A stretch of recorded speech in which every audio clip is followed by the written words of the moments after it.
All right, good evening, everyone. Let's go ahead and get started with tonight's conversation. And Habarigani, and welcome to another historical conversation celebrating the 30th anniversary year of the African American Cultural and Resource Center. Tonight is the Tyehimba story. Tyehimba is Swahili, which means we stand as a nation, and our graduation attached to this meeting has respectively stood for over 30 years. And to note, our Tyehimba graduation will happen this Friday. However, the appetizer will happen right now with an engaging discussion from the creators, coordinators, and visionaries of Tyehimba. It has become one of our staple events, and we are proud of its long-standing tradition. However, we take no credit for its foundation. Accordingly, tonight we will pay due homage to those who own this worthy credit. So a little backstory about tonight. While preparing over a year ago, I searched for the lone person we have logged in our official AACRC historical timeline as Tyehimba's founder, Denise Wadlington. In my searching for her, I came across a Facebook post from Bakari Booker that housed amazing details that enlightened me and prompted me to contact him immediately. He told me that Nafisa was in constant communication with her, so I called her, who in turn called Denise. So what was initially planned as a dialogue with her, with Denise only, became even a greater vision that included these great three people. Subsequently, we all met. Not only did we meet once, we met about once a week, about 5 times, and no less than an hour each.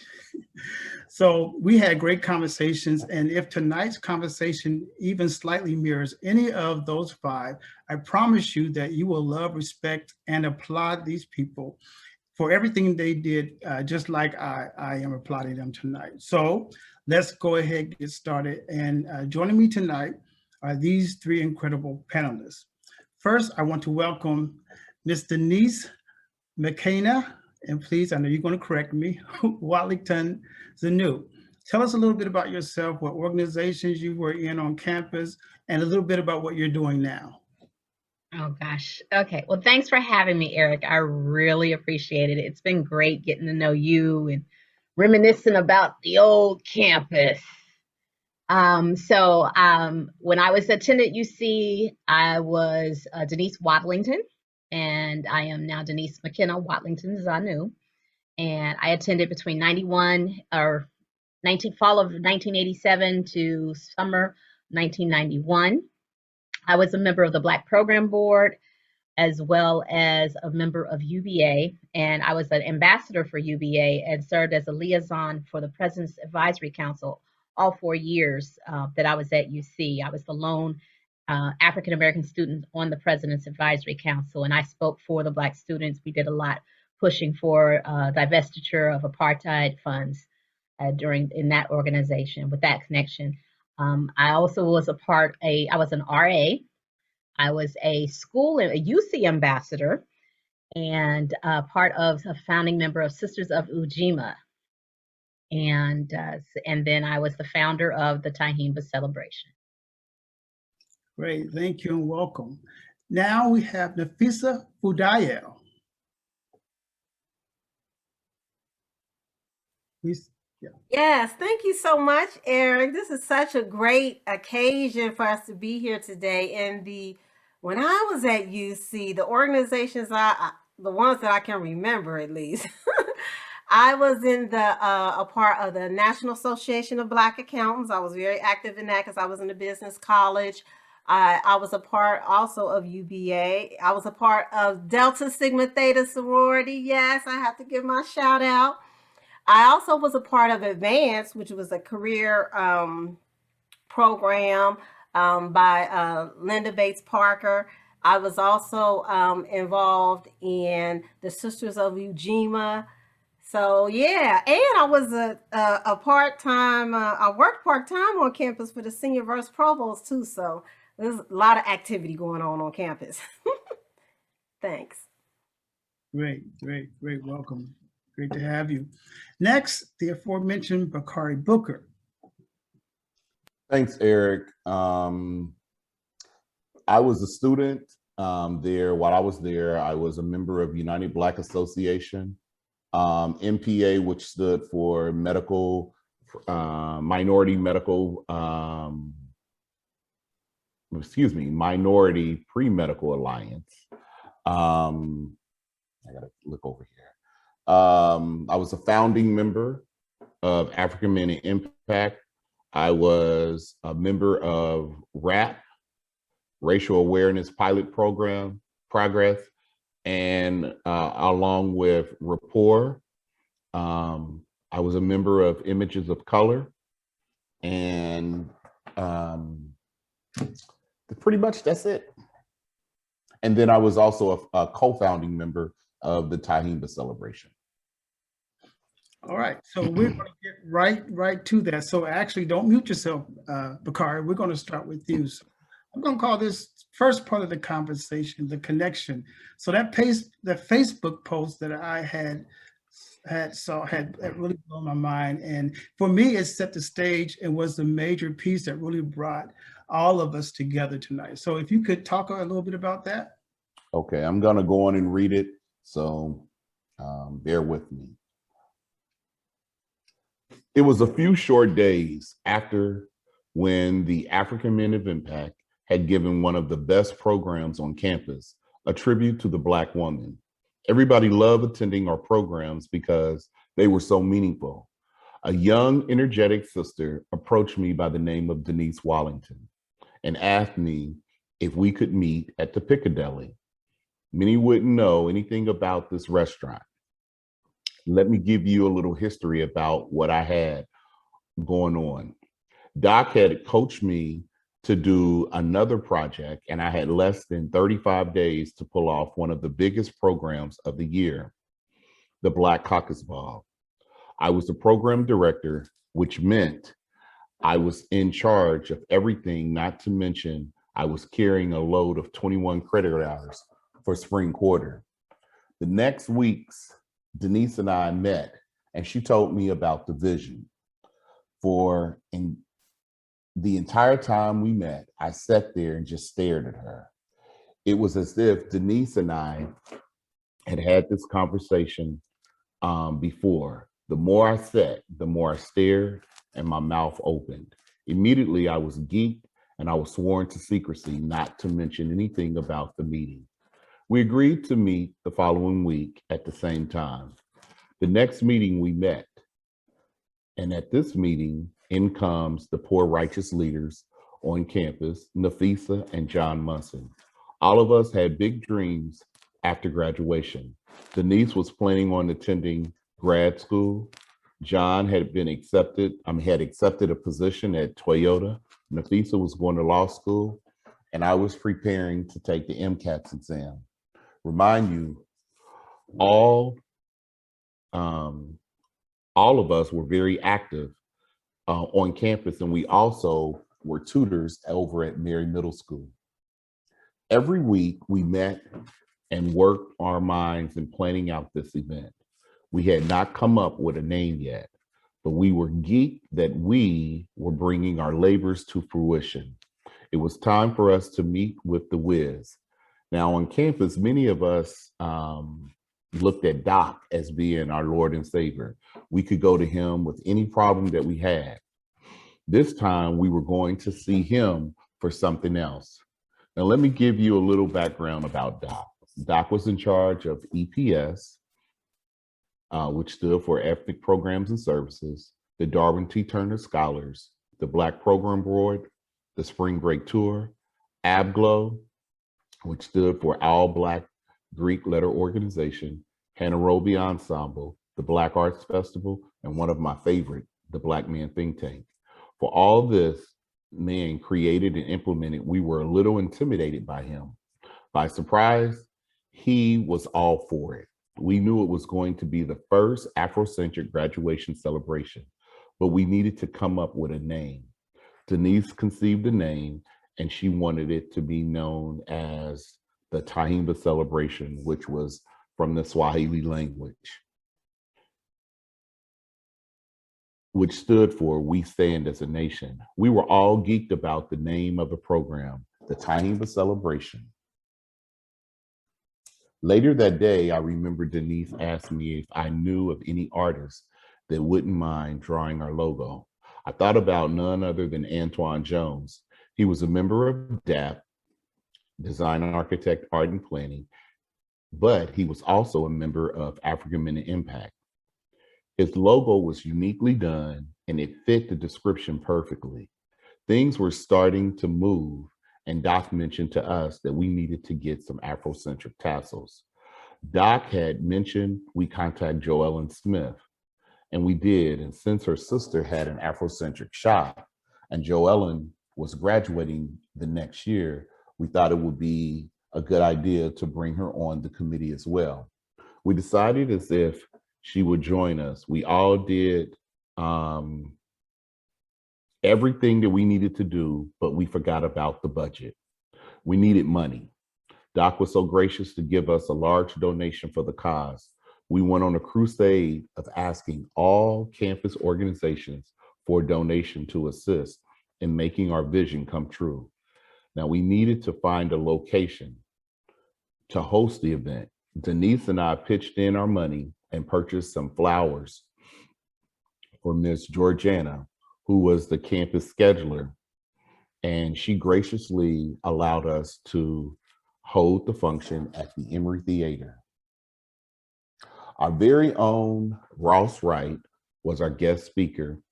Denise Rhodes, Sylvia Trice, Marcus McGee, and myself were the live entertainment, and Denise greeted us with the original song performed by the late Aretha Franklin, To Be Young, Gifted, and Black, along with the Woody Evans Trio Band playing Mo Better Blues.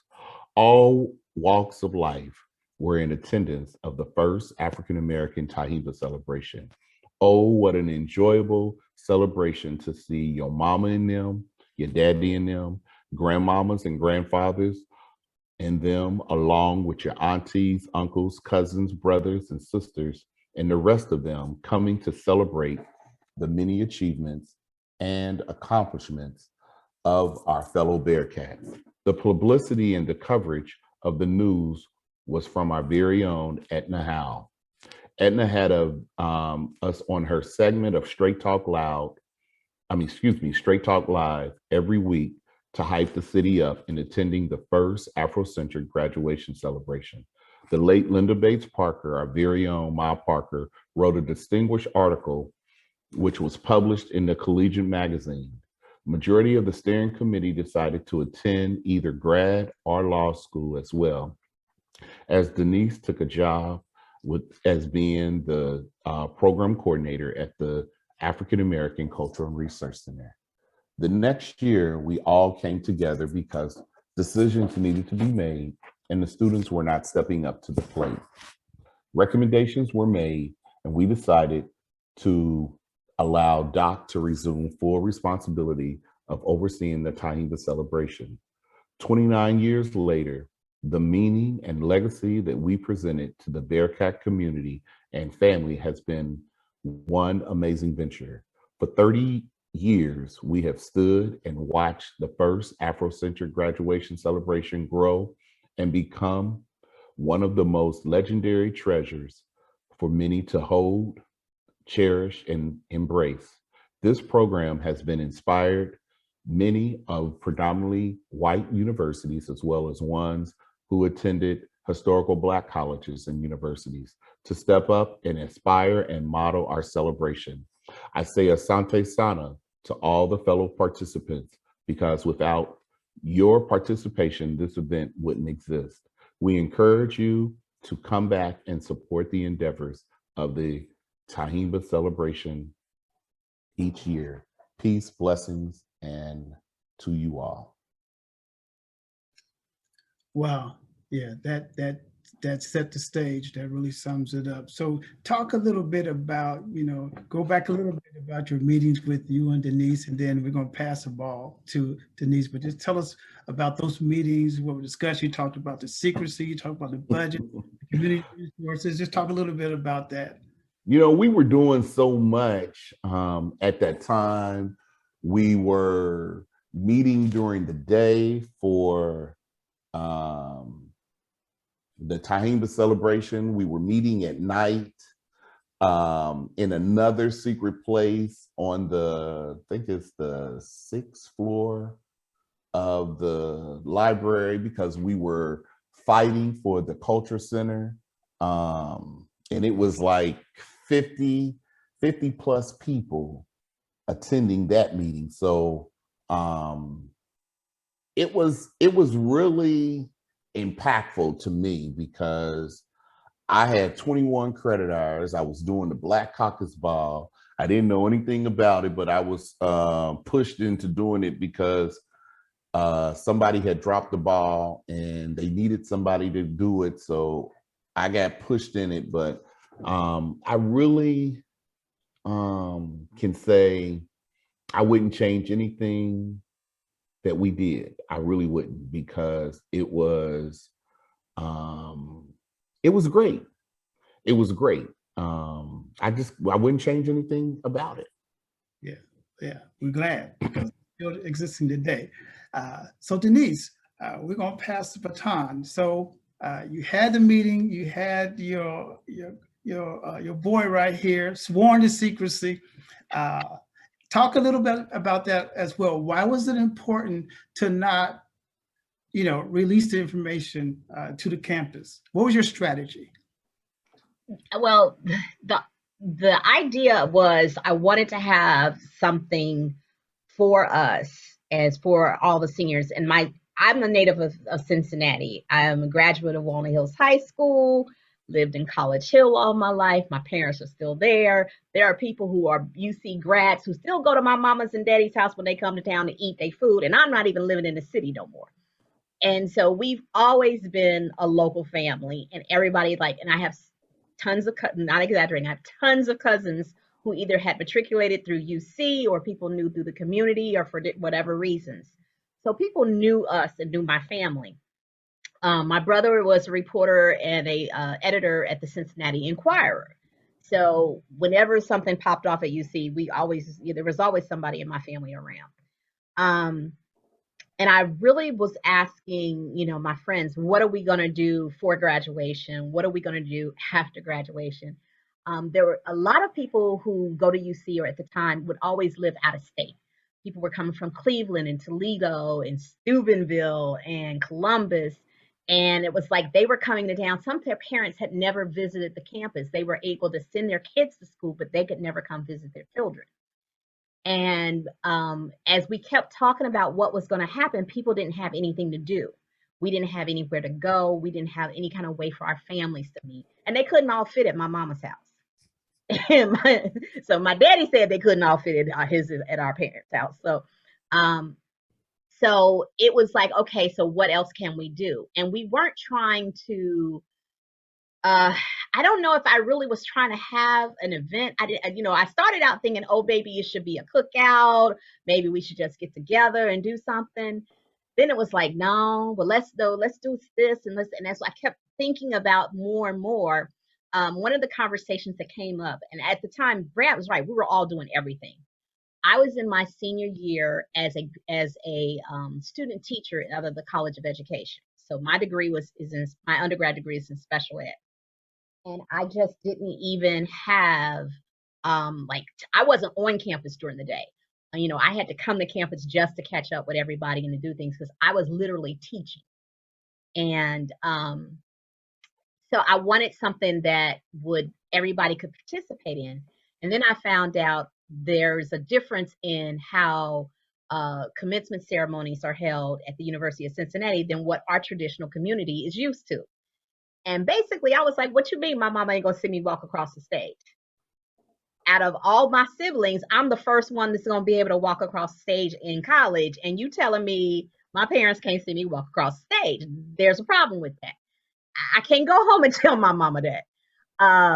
And, not only that, I remember commencement, we were only allowed like 3 or 4 tickets and, different stuff like that. My mother has, and I am not exaggerating, we come from a big family. She had 15 brothers and sisters, and all of them wanted to come. And, and as we start, everything was just like, we don't have anything for our families. We don't have anything for our community.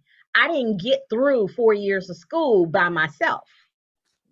And so I wanted to have something for everyone. I wanted to have something. There are some of the people who graduated us, 1991 it was, who were the first generation in their family to have a graduate of a college. And that was important to see their child reach that accomplishment, not for that child, but for that family. It was a family accomplishment, not an individual accomplishment. And I strongly believe in community and family. So with that being the case, I was like, okay. And so I was like, well, this is what I see. Let's just have a little something. Let's just do a little graduation. Let's just have it. And it wasn't a conversation of doing it instead of the commencement ceremonies, but it was clearly to do it for our community and our families. So I didn't necessarily, I wasn't taking a stand against another tradition, but I wanted our own tradition.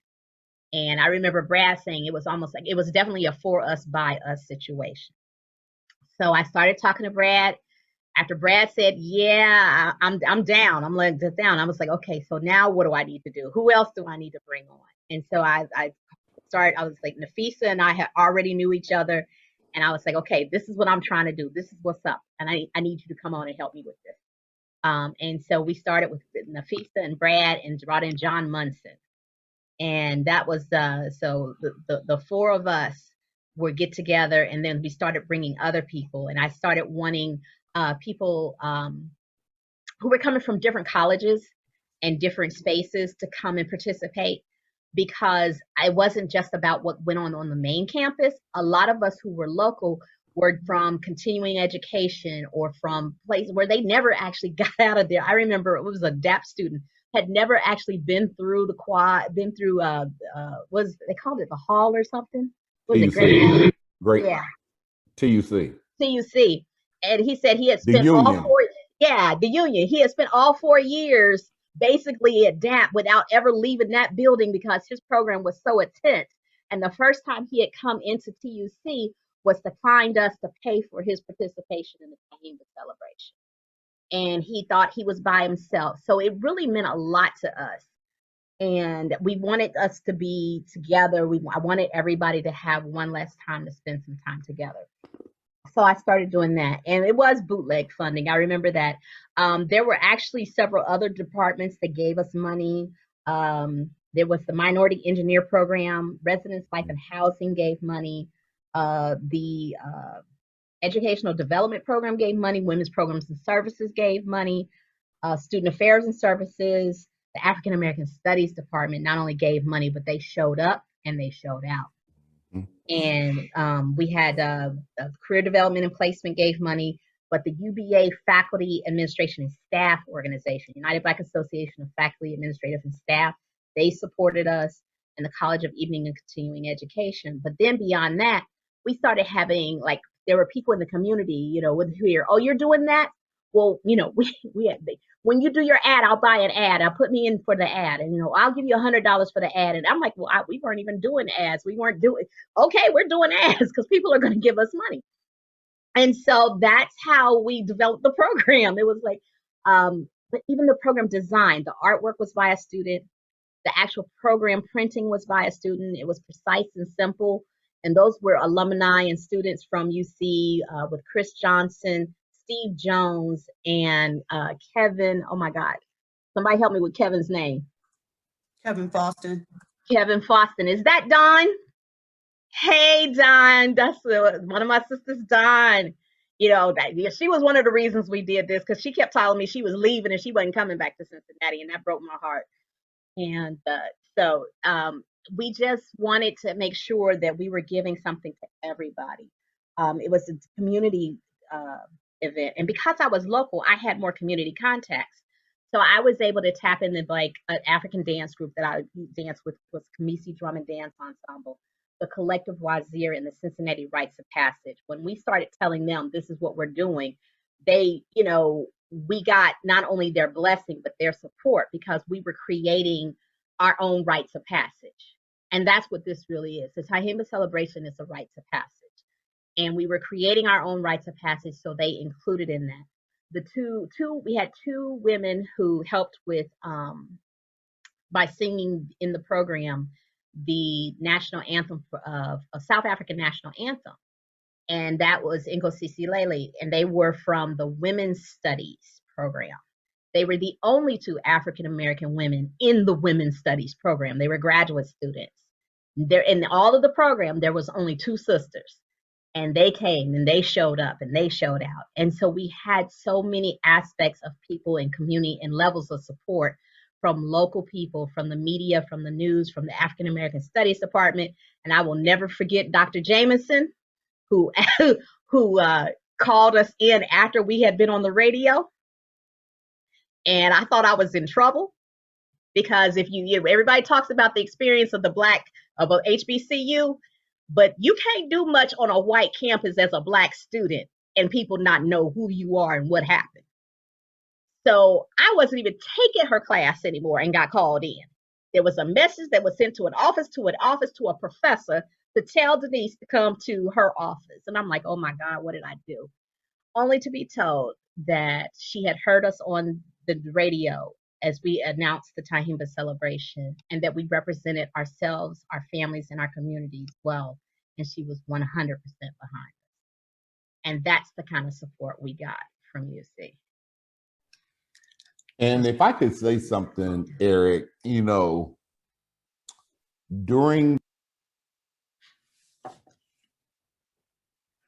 the time that we were doing Tyehimba, what we discovered that it was less than 1,000 Black people who had graduated from UC up until that year. Over the years, yeah. Over the year, it was less than 1,000. So this celebration has inspired so many more of us to graduate, because I've had students come up to me and say, you talked about this in our lesson, and I went to UC, and I remember to participate in it.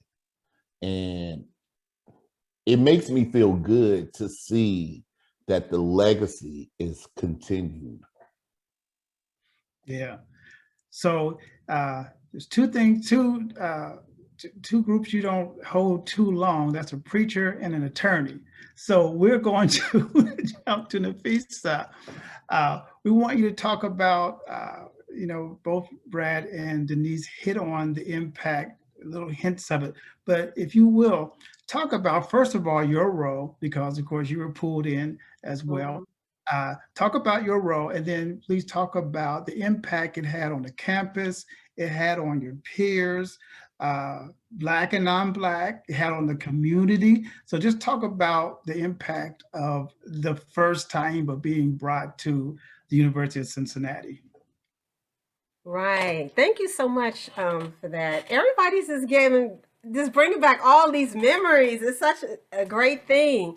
And, really before I get into my experience, I know Brad and Denise both mentioned John, who was one of the main founders here who couldn't be here. And I just want to make sure that we give him his props, even though he's not able to make it, because, family obligations or whatever. But he was the diplomat that Denise and Brad kind of bought in, because he was the one to kind of pull all the organizations together. So I just want to make sure that even though he's not here, he was a major part of us trying to pull everything together. And as we get into, people have to understand what was going on that time, spring of '91. I'm not sure if people remember, but during that time, that was the Rodney King incident.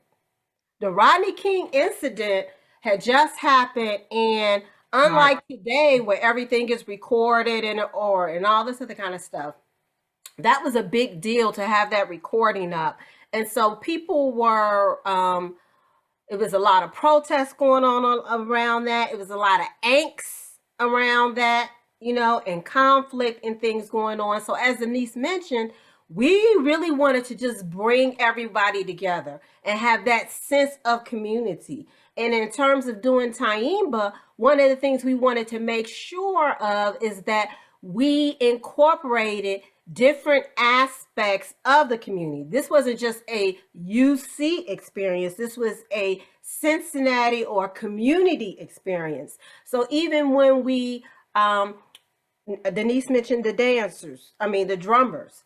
Even when we thought about entertainment, we wanted to make sure we pulled elements, not just from the campus, right? Because Dion sung a song, young, I think she sung Young, Gifted, and Black. So not just pull talent from the campus, but pull talent from the larger community, because we wanted this to be a community celebration and a community event. And every single aspect of us putting together the program, and I dealt a lot with putting together the program, even in terms of us putting together the program, we wanted to make sure that every single element was purposeful. From, we all got the tassels and we all had the, the kente cloth stoles. Well, all those, we made sure that we purchased it from Black vendors, Black stores, that type of thing. The dancers and drummers, they also performed at my wedding. That's just a little side note. But they the one that led the procession to bring us in. We wanted to make sure that we had that connection. We did the Black National Anthem, but we wanted to have that international connection, right? To what was going on, and the whole apartheid situation was beginning to wrap up in South Africa. And so that was our connection to the international community and to international Black liberation movement. So these were like just some of the things that we wanted to make sure that we pulled together. And even in terms of the faculty and administration that we had involved, we didn't just want to pull it from Central Campus. We wanted to make sure too that we included some of the administration and some of the staff from the larger campuses, whether you're talking about the University of Cincinnati Medical School or UC Hospital, bringing in some of those staff and some of those administrators too to participate in the program as well. Even down to our colors. We had to do the red, black, and green, right? We had to go with our colors, our liberation colors. So we brought that in. And so these were just some of the things that we kind of brought in the community. And as they mentioned, we didn't just use UC medium to spread the word, but we used radio medium. We used the Black Collegian that Linda Bates Parker did an article for. That was a national publication. So that was a national publication that we brought in. So these were just some of the things that we brought in to impact it. And at the time, we were just doing it because it's something that we felt done. We didn't think about necessarily that this was going to be a huge impact and have a ripple effect in a larger society. And we didn't really even realize how much of a pioneers that we were really being, because this was one of the first Black graduation celebrations on a predominantly white campus, second only to Stanford University. Harvard just had their first all-Black graduation in 2017. And now there's more than 75 Black graduations that take place on predominantly white campuses across the United States. And we were the spark for that. We didn't think about it like that at the time. We weren't necessarily trying to do that at the time. That was just an impact or an effect of what happened and what can happen when you bring community together and you have that link between campus and the larger community. So that's what we attempted to do with Tyehimba, and we're so thankful that spark has continually to be lit every single year for the last 30 years and having that Tyehimba celebration. Thank you. And thank you for acknowledging Brother John Munson in his absence. I played for his wedding. I remember that way back in the day at Lincoln Heights Baptist Church. So, yeah. And if you want to talk a little bit more, because he was the influencer, as I understood. He didn't care. He brought the frats together. He brought different entities that would not necessarily, work together. So talk a little bit more about his influence if you would. So I had John, I asked John to participate and have a key role. One, I knew this was his year as well. He was actually from out of town. His family was from out of town. So he brought that perspective of knowing what those families who were traveling in were going to have to face and going to have to deal with. And so he added that perspective as well. And he had the ability, I think he was in the College of Business. And so it was like he knew a whole different level of students and interaction. Again, there were some students who never came to the east side of the campus. You know, some people only stayed in their colleges for 4 years or 5 years, and we never saw them. But he knew people that we didn't know. He had connections. He was a part of a fraternity, and and then even in his fraternity, he had crossovers with a lot of the athletes and a lot of different groups. So he was able to help bring everybody and get the word out and bring everybody in as far as this is what's going on, this is what's happening, you should be a part of that. And that was one of his key roles. And he was the parliamentarian too for UBA. He was. So he made that connection, and he was able to go, like Denise said, to different organizations and be the voice. So he really got the Greek organizations to participate with providing some funds with us as well. Cool. So yeah, so I'm going to ask all of you a quick question, and then after that, we're going to ask those who are in the audience if you have questions you'd like to pose to the panelists, as well as if you were a part of some of the process. You feel free to talk about your influence as well. So we talked about, you know, a lot of dynamics of Tyehimba, but the first Tyehimba, Emory Theater, I believe it's downtown, right? Yeah. That was the first one. Yeah, Hot as heck. Talk about that experience with having the actual Tyehimba Day. Gosh. Well, so one of the things I did as far as setting up Tyehimba is because I was like, I want to participate.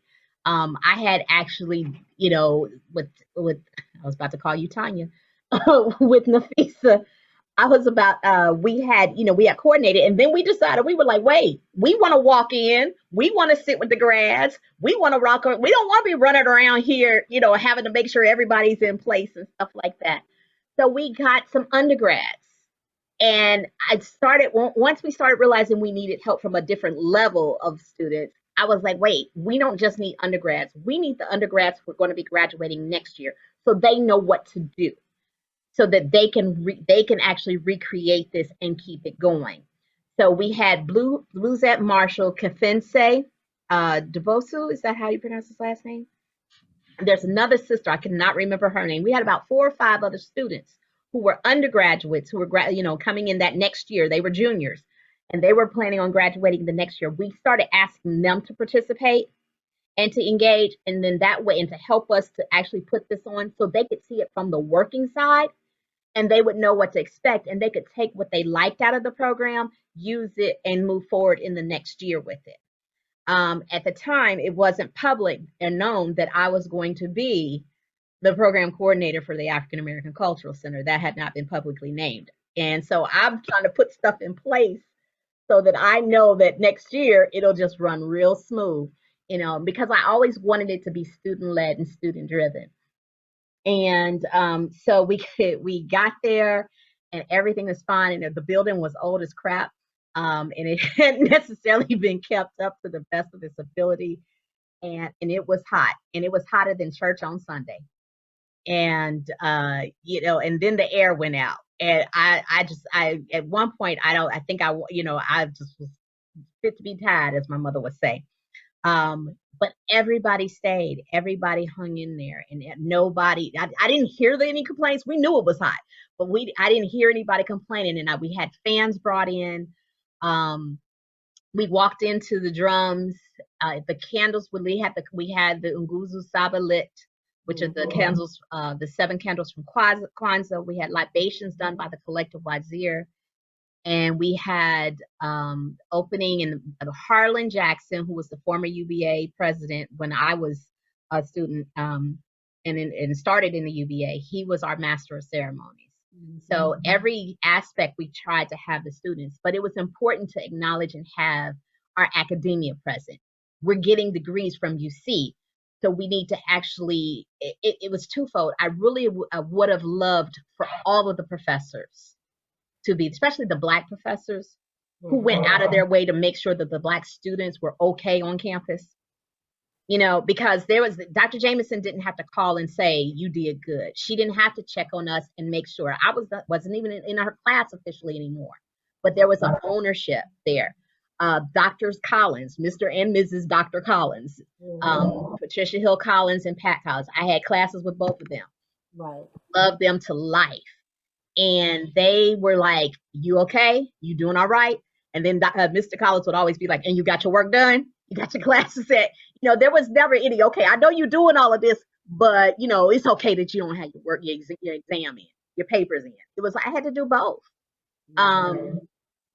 So they all were really like, you know, I wish they couldn't be there. There was conflicts as far as scheduling. They had required and, you know, faculty required, administrative required attendance and other stuff. But we kept going forward, and that was okay because those who were meant to be there were there. And that's how I looked at it. Those who were meant to be there were there. When we had Ross speak, Fensei speak, it was phenomenal. And Renee Boyer-White, I remember her as a teacher, and that was one tough sister. And then she went in, and I was like, as I remembered her presentation and her words of advice, it was very fitting. So we really had each level. We had undergraduate, graduate, postgraduate representation on the dais. We had, and her name was Dion Rhodes, not Denise, but Dion Rhodes, singing Young, Gifted, and Black with undergrads who just took it all the way home. And it was fantastic.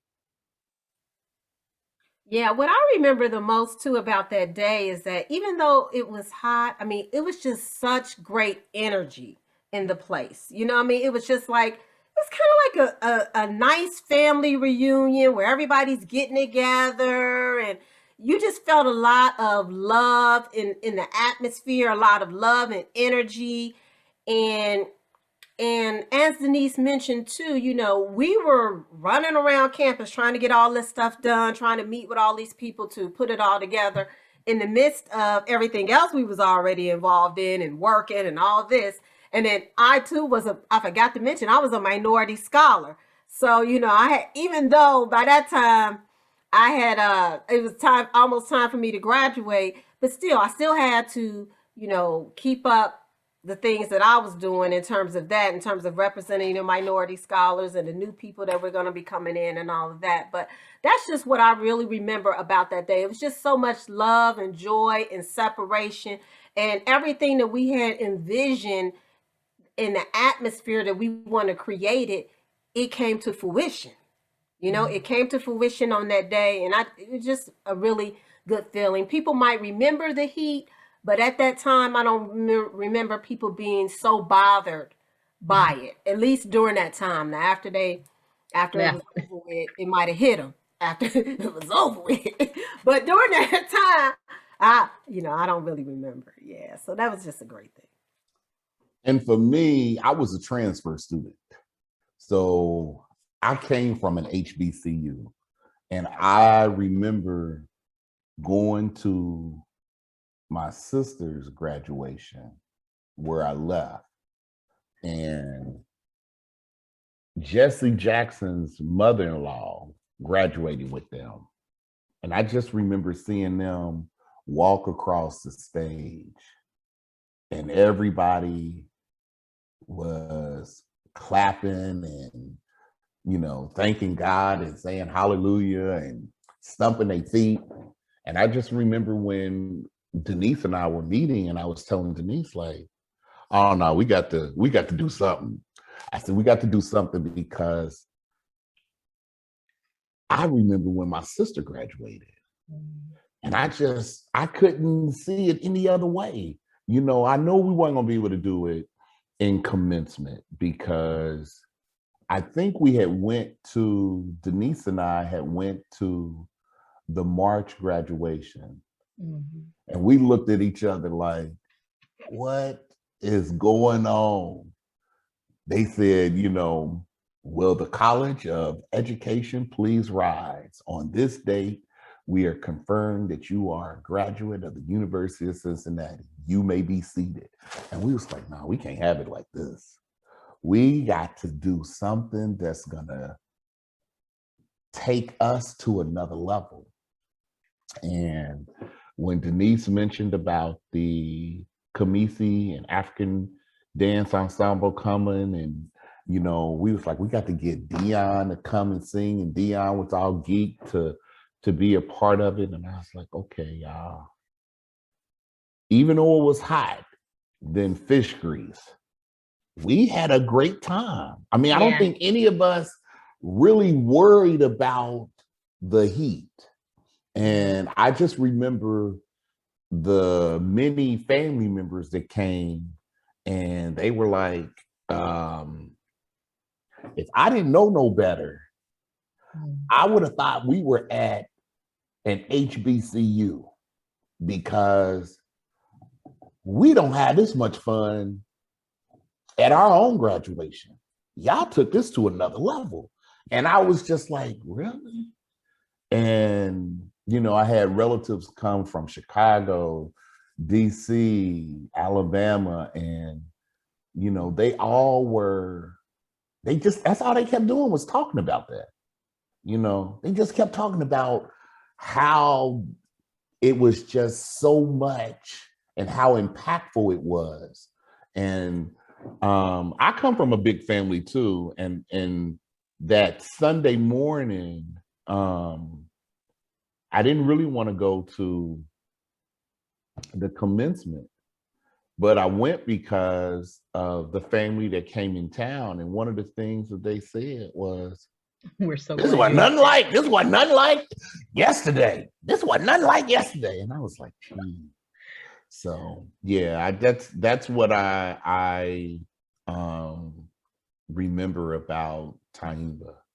And it meant something to our families to see us walk across the stage and get a higher education diploma. High school was expected.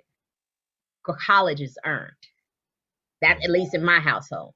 High school was definitely expected. There was not even a conversation about that. But college was earned. You earned your degrees in college. And for, one side of my family, my generation was the first one to graduate. Me and the cousins of my age limit, my age set, we were the first ones to graduate from that side of the family. And so it was like, and it was funny because I would get a call from an uncle or aunt, be like, okay, so there's 4 of us coming. And I'd be like, coming where? And it's like, we're coming to the graduation. And I'm like, which one? I was like, which? And so it's, that was even before Tyehimba had finished playing. And I'm like, oh, okay. But what if I only get like 3 or 4 tickets? Well, I'm coming. So I don't know what you're going to do, but you gotta think of something. So the Tyehimba was an answer. I was like, you coming back? And I want to point out something else.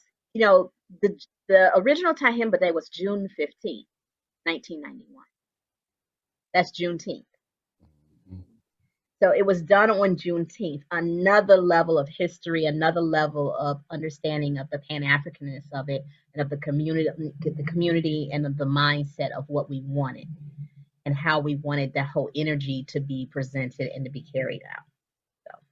And whether we want to realize it or not, and I don't want to toot my own horn, but all the participants, all the faculty and community at large that supported us increased the enrollment at the University of Cincinnati, because well over 4,000 students have graduated since that time. We had 125 plus students that have graduated and participated in Tyehimba each year.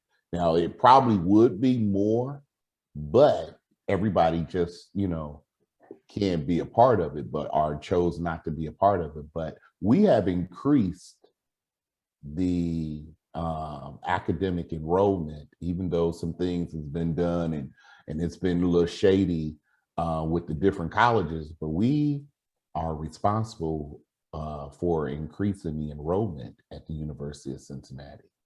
So kudos to everybody. All right. And the last thing I want to say on that too is that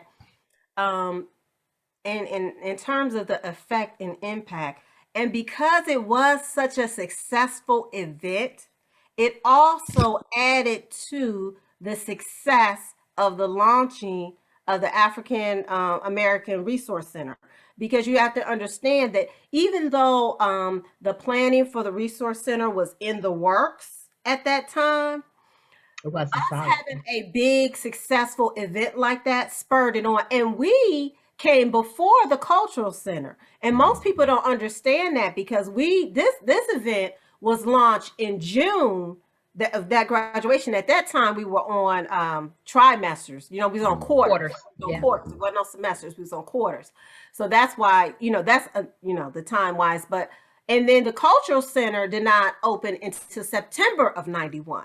But because once the cultural center opened, then Tyehimba came through the cultural center. Most people just always assume that was the catalyst for the Tyehimba. But no, Tyehimba was successfully put on before the cultural center, and we just really added to the support and pushing forth more support towards making that a successful event. So, you know, it had greater impact than we had really even anticipated. But yeah, I'm just thankful for the opportunity to be able to participate and be a part of these great people with these great minds. You had mentioned a couple of names too, even through our conversations, and even tonight you brought up the name Harlan Jackson. He was one of the steering persons who led the charge for the Culture Center. And as we heard tonight, he and Byron Starworth, we talked about him in our discussions, in our meetings, in our 5 meetings, that he was also instrumental with the Culture Center intertwined with starting Tyehimba. So we're going to actually transition real quickly to those in the audience. If you have questions or if you have input, toot your own horn. This night is for you as well. We stand as a village, and we can't do it by ourselves. So I heard, I'm going to put it on the spot, Don Thomas, is that who I heard you mention, Denise? Who has some influence in your... Don was one of the people my mama fed. I was just going to say that. I was just thinking that we had the spirit of Tyehimba before. That, if I've never done this, I think I've done it probably individually. I just want to publicly thank Sister Denise and Nafisa, and I was trying not to call you Tanya too, and everybody else. I just want to share briefly my experience at that time. I wasn't the first to graduate from college, but my family was from Montgomery, and I was just finding out about my family history when I was at UC. So my grandmother, her sister, and her cousin traveled on the Greyhound bus to come to Cincinnati to my grandmother and her sister were classmates with Rosa Parks in elementary school. At that, just a little bit of background. And they came from Montgomery, the 3 of them on the Greyhound bus. My grandfather traveled in from Chattanooga, and they were there. And so I could just remember how proud they were. They had never seen anything like that in their entire lives, where there was that many African-American students and graduating. And so I just want to say, like, for me, that was the last time that I had all my elders right there together. Wow. I remember us taking pictures with Dr. White and each other, and the feeling of just like that whole, you can't even describe it. It was like a family reunion. It was like we were like sitting together, and then you might have been sitting next to somebody that you didn't even know that well, but you were like talking to everybody because your whole family was there. So I just want to say, again, thank you to all the people that planned it, because it was unlike anything we'd ever seen before. My grandfather, the next day, I was like Brad, I had a big graduation party. I remember getting on stage, and I think it was me and John Munson, had graduation parties, and my mother said, "Why would you announce that to the entire graduate?" And I was like, "Because that's how we are." Like, I invited everybody to come, you know, because that's kind of how things were. But I remember the next day, my grandfather was so upset because he felt so disrespected at the graduation that was the official one. We had never seen anything like that. It was like a circus. And UC doesn't do that anymore, but people were beach balls and they were throwing water guns and they were throwing, it was like, and so he was just so shocked, you know, that was the official university. And then, you know, that's how it was celebrated. I've had the pleasure of graduating from UC 3 times and participating in Tyehimba in 1991, 1994, and in 2017, I had the awesome pleasure of having Doc robe me with my PhD. And so Tyehimba holds a special place in my heart. And my family, you know, the 3rd time around, they had never seen anything like that ever. So I just want to say, you guys continue to like push the elevator on it. And like, when I came in 2017, I was like the old lady, you know, and I was like, oh, they got dances they do. They come on, sorority. I was like, oh, we have all that, you know, just the level. I mean, talk about level up. You all have leveled it up to the point where like my sister was like, I want to go to UC. So, I mean, it's exaggeration. People see that and then they want that, right? They want that celebration in the end. So I just want to say thank you to all the founding people that did it, but thank you to the students, you know, that continue to move it forward, that and did not lose this legacy. All the folks, it definitely takes a village to pull something like this off. But I still have my news record piece of paper where, you know, we took that picture, and I have, you know, pictures of Dion and Dr. White and some of us from Tyehimba, that very first one. And it was just amazing. So I just want to say that. And I was so glad to be a part of that. It was like UC was on the uprise in terms of letting the campus know that these Black students were not going to stand for anything. If we wanted something, we were going to plan it, we were going to coordinate it, and we were going to implement it. And I dare say that that's where we got a lot of the skills that we use today in whatever careers that we're in, as we got those skills right there at the University of Cincinnati. So I just want to say thank you again to you all for putting in that time. And I didn't even know Denise. We had been going to school together for 3 years, but what happened was, you guys, I don't know if y'all have this anymore. We were what you call student orientation leaders. They were souls, and all back in the day were white. I'm just gonna tell y'all. And so the year that me and Denise came, they were like, we had 3 Black souls that year. And so we had just been tight ever since then. So I just want to say that. You know what, before you continue, Eric, I just want to acknowledge we have 5 or 6 people on here, including Sean. I don't know the brains if it's Shirley and Tom or just Tom, but Nafisa, Denise, Don, Tom and Shirley, Cecily, and myself were all participants and part of the movement who fought for the Culture Center. We were the ones who met late at night on the 6th floor in the library to help, because see what Doc did, they formed a committee to go out and to research it, but we had already, you know, did it ourselves. And I just remember loaning out, I had the Universal Jetta, and I remember somebody took it on the weekend and went to Purdue and Ohio State to look at their models. So I just want to acknowledge them because it's important. I also want to acknowledge Sean, because Sean was one of the few Black women over in the College of Nursing. And it wasn't that many back then. So we all rallied behind them and showed support to them. So kudos to you all too, because you all are doing great things. That's it. I'm gonna say, keep my mouth closed.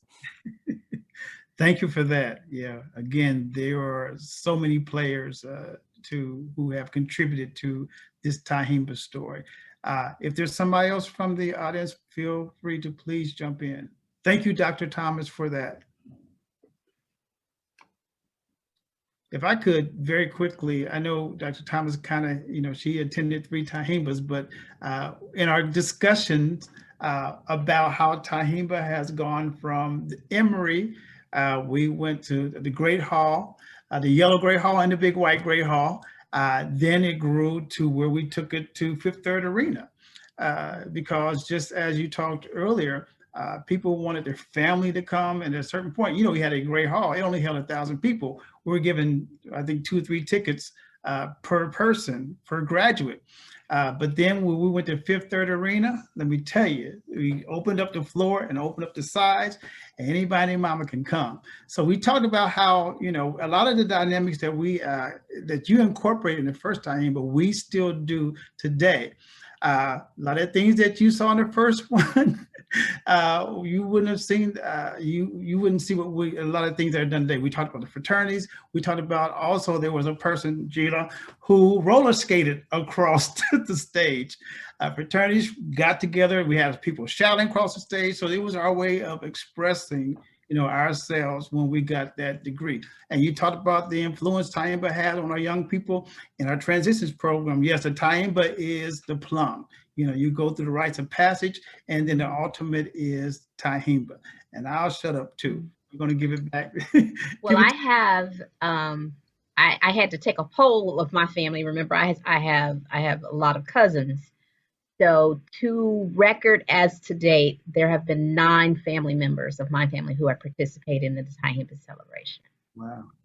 Since I was the first, I was a founder, and I had 2 cousins who were attending, or 1 cousin attending, and he married a girl, and then they both walked into Tyehimba celebration. And so yeah, I've had 9 family members participate as to date, and we still putting them through UC, so that's good. Okay, I don't see, it's me. I don't see anybody chiming in for the audience. If so, do so now. If not, do we still have time? I think we have time for the Y poem. You guys want to? Okay. Okay, we'll do that. All right. So one of the great things about the Tyehimba celebration is that students were able to come and they'd be like, "Yo, I hear we're doing this, and I want to do that." And and we bring it to the committee, and I'd ask them, and I'd be like, "Yo, I don't think it'll fit," or "Yeah, it's gonna fit," or "We gonna make it work," or "We gonna figure out some kind of way." Maybe that's gonna have to be something that's done in the hallway beforehand, or something that's done afterwards. But we gonna, it's gonna happen, And we never tried to say no to our classmates, because this wasn't about a program that we wanted and then they had to fit in. So even though I think I made a joke about hearing about the dancing across the stage, and I was clutching the pearls because I was like, wait, what they got? Ain't no twerking on the stage now. But I did get someone sent me a couple of videos, and it was absolutely beautifully breathtaking to watch everybody, with their colors, with their organizations, with their blessings and prayers. So this young man, and I really I want to know where he is. I've seen him once in the last 30 years. Brady Melton III, and you have to have the third because he was a Brady Melton III. Brady Melton was a student out of DAP, and he didn't get out often. That was his thing. He said he wasn't able to get out often. And Brady had went through hell on campus. I don't know how else to say it. He caught a lot of hell being a student on campus and being in DAP and being affiliated with his organizations and things. And one of the great things about the UVA and the students who were there, the 4 years that we matriculated, we didn't turn our backs on anybody. If you decided you wanted to pledge a white organization, fine. If you was representing the cheerleading group or whatever it was, you were we still had you. We had your back because it wasn't but a handful of us anyway. And so Brady came one day and he's like, "I wrote this poem and I want to put it in the program." Or he wanted the poem to be read, or and I was like, "I don't know how we're gonna do this." And so he wanted the poem to be read, I believe. And we had set the time, and I was like, we can't read it. We just can't. And I was like, Brady, can we just put it in the program? And he said, yeah. And now looking back 30 years, I'm glad we did, because we have it now. And it's such a beautiful poem. And I'm going to ask Nafisa to start it off for me. Yes. The title of the poem, Why? And the European American UC student asks, why do you need a Black graduation ceremony? Because it will be an opportunity for us to celebrate our time at UC, replied the African American UC student. And then the European American UC student asks, what do you mean by us? Don't you know you are a part of the whole campus? No, I don't feel like I'm a part of the whole campus. I may be here, but I don't feel like I'm a part, at least not part of your campus, replied the African American UC college student. And the European American UC college students ask, what do you mean? Things happen to me differently on my part of the campus that you aren't even aware of. My sophomore year, I pledged Alpha Omega Kappa Sigma Iota, Alpha Delta Sigma Inc., and it changed my life. My frat soror brothers and sisters mean so much to me. I held office in the United Black Association, and it changed my life. Leading my peers, people mean so much to me. For spring break, I went on Dr. E's spring break tour, and it changed my life. And the people on that bus mean so much to me. On Saturday, May 2nd, I went to the 10th annual Black Caucus Ball, and it changed my life. Seeing my brothers and sisters up there on stage, celebrating their existence and achievements, and seeing their creations meant so much to me. Last week, I became involved with African Men of Impact, Sisters of Ujima, and it changed my life. Interacting deeply with my brothers and sisters means so much to me. On Monday evening, I attended Dr. E's Black Male Issues class, and it changed my life to learn about myself, father, brother, son, uncle, friend, boyfriend means so much to me. On Saturday night, I went to the Alpha Omega Kappa Sigma Iota Alpha Delta Zeta Sigma dance, and it changed my life. To have fun with my friends means so much to me. Last week, the news record attacked my sorority's program, the Mock Playboy, and it changed my life. It hurts so to be misunderstood. 2 summers ago, I was stopped and searched by a UC policeman on campus for the 3rd time that year, and it changed my life.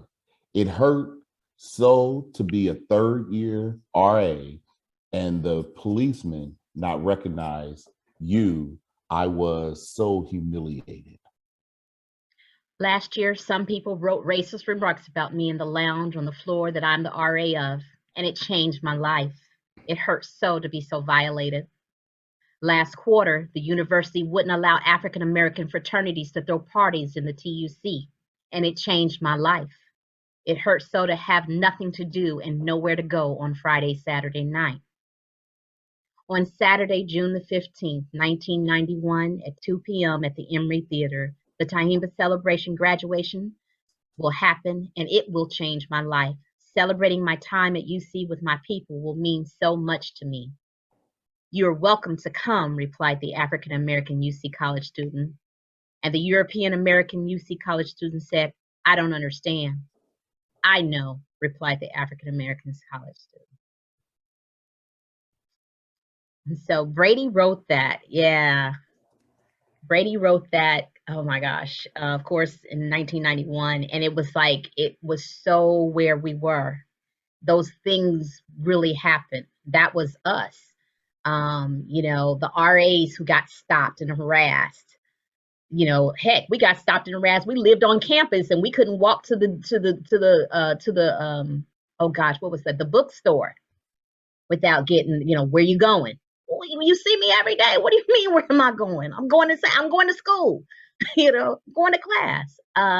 You know, and I remember we had some trying times. We had professors get attacked and mocked by white students because they thought it was funny. We had Black female students who spoke up for other things going on campus, then ridiculed and called bees because they had articulation and education. And expected no one to check them or correct them. And we had an administration who thought that if they appeased us with a little something, you know, and said, okay, well, we'll, you know, we gave you an African American Studies department, you can take classes, it'll be okay. That was enough. But our dollars were there. This is where we, you know, if nothing else, the Black students in the business college taught us the power of the dollar and taught us the ability to use it. And so we realized that, you know, my money is not going to go to a racist organization that has a fraternity across the street that attacks my professor because he got a nicer car than you do. You know, our money's not going to go to organize as a student fee. You're taking and investing my money into a culture and a system that is imprisoning somebody who spoke up against freeing his own people. You know, my money's not going to go to organizations even inside the city of Cincinnati who's supporting this was the Anti-Civil Rights Act. And the crazy thing about all of this is that it's repeated itself over and over and over again.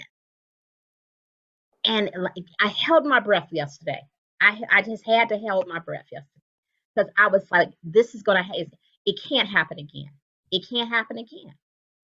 You know, but the same things that we're seeing in the streets now is the same things we were fighting as students then. And the question becomes, where are we now? What are we doing now that makes it different? What have we done to help change it?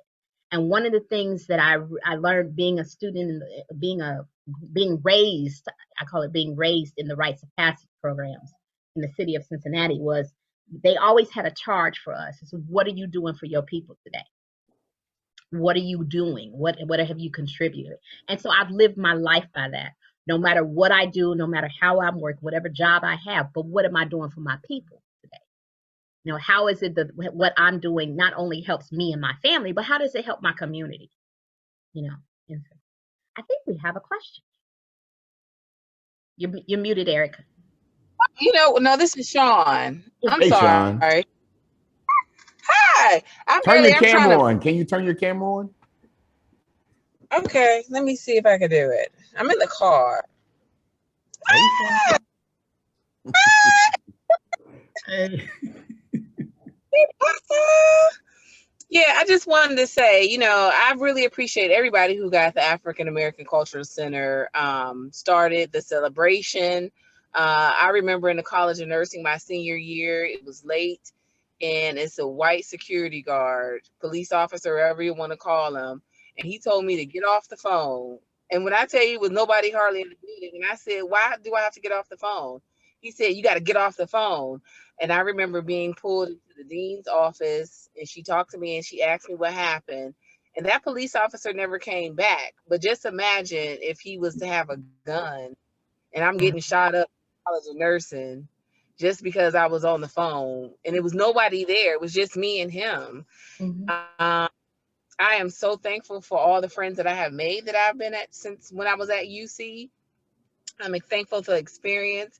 And I wish I could find Al McClinton. Anybody remember him? He was with the, he was over the athletes. Anybody remember him? Oh, I remember that name. I'm just trying to picture his face.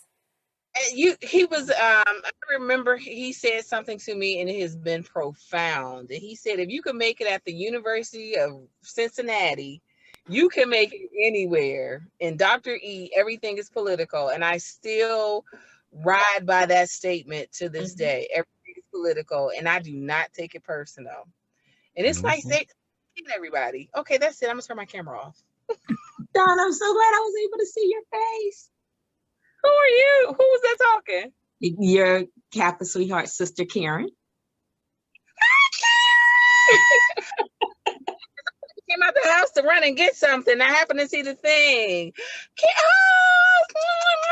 We'll have to DM and catch up. Definitely.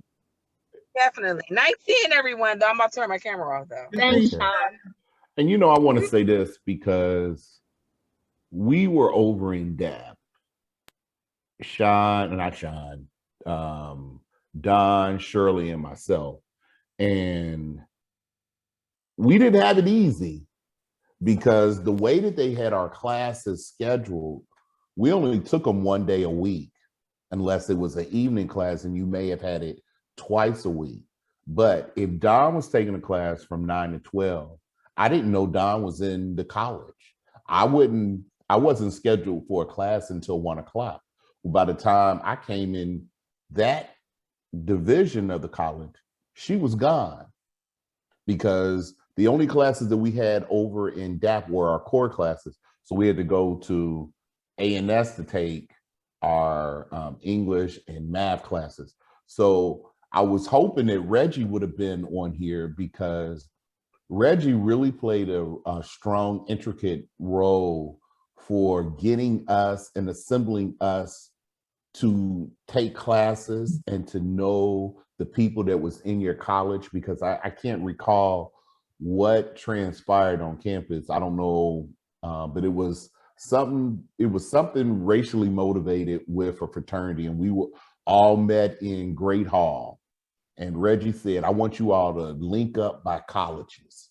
And that's how I found out that Don and Shirley were over in the college with us, because we started taking classes together, and we call ourselves the Rock Nine, because it was 9 of us over there, or is it 11, with including Ulysses.